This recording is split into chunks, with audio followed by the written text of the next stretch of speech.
ಪಾದಯಾತ್ರೆ ಮೂಲಕ ಕೇರೂರ ಗ್ರಾಮ ಪಂಚಾಯತ್ ಮುಂದೆ ಪ್ರತಿಭಟನೆ ಮಾಡಲಾಗಿದೆ. ಚಿಕ್ಕೋಡಿ ತಾಲೂಕಿನ ಕೇರೂರ ಗ್ರಾಮದಲ್ಲಿ ನಮ್ಮ ಭೂಮಿ ನಮ್ಮ ತೋಟ ಯೋಜನೆ ಅಡಿಯಲ್ಲಿ ನಮ್ಮ ಭೂಮಿ ಕೊಡುವಂತೆ ಆಗ್ರಹಿಸಿ ಸಂಘಟನೆಗಳ ನೇತೃತ್ವದಲ್ಲಿ ಫಲಾನುಭವಿಗಳು ಪ್ರತಿಭಟನೆ ಮಾಡಿದ್ದಾರೆ. ಕಳೆದ 19 ವರ್ಷಗಳ ಹಿಂದೆ ಅವರಿಗೆ ಹಕ್ಕುಪತ್ರ ನೀಡಿದ್ದು, ಆದರೆ ಇದುವರೆಗೆ ಅವರಿಗೆ ಭೂಮಿ ಕೊಡದೆ ಇರೋದು ಕಾರಣ. ಭೂಮಿ ಕೊಡಿ ಇಲ್ಲ ಅಧಿಕಾರ ಬಿಡಿ ಅಂತ ಪಾದಯಾತ್ರೆ ಮೂಲಕ ಘೋಷಣೆ ಕೂಗೋದ್ರ ಮೂಲಕ ಕೇರೂರ ಗ್ರಾಮದಲ್ಲಿ ಬೃಹತ್ ಪ್ರತಿಭಟನೆ ಜರುಗಿದೆ.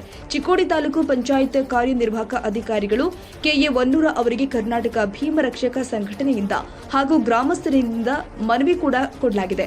ನಂತರ ಈ ಪ್ರತಿಭಟನೆ ಉಗ್ರ ಸ್ವರೂಪ ತಾಳುತ್ತಿದ್ದಂತೆಯೇ ಸ್ಥಳಕ್ಕೆ ಚಿಕ್ಕೋಡಿ ತಾಲೂಕು ಪಂಚಾಯತ್ ಕಾರ್ಯನಿರ್ವಾಹಕ ಅಧಿಕಾರಿಗಳು ಕೆಎ ವನ್ನೂರ ಅವರು ಆಗಮಿಸಿ ಪ್ರತಿಭಟನಾಕಾರರಿಗೆ 1 ವಾರದಲ್ಲಿ ನಿಮ್ಮ ಸಮಸ್ಯೆಯನ್ನ ಬಗೆಹರಿಸುವ ವ್ಯವಸ್ಥೆ ಮಾಡ್ತೀವಿ ಅಂತ ಆಶ್ವಾಸನೆ ಕೊಟ್ಟಿದ್ದಾರೆ. ಇಲ್ಲಿ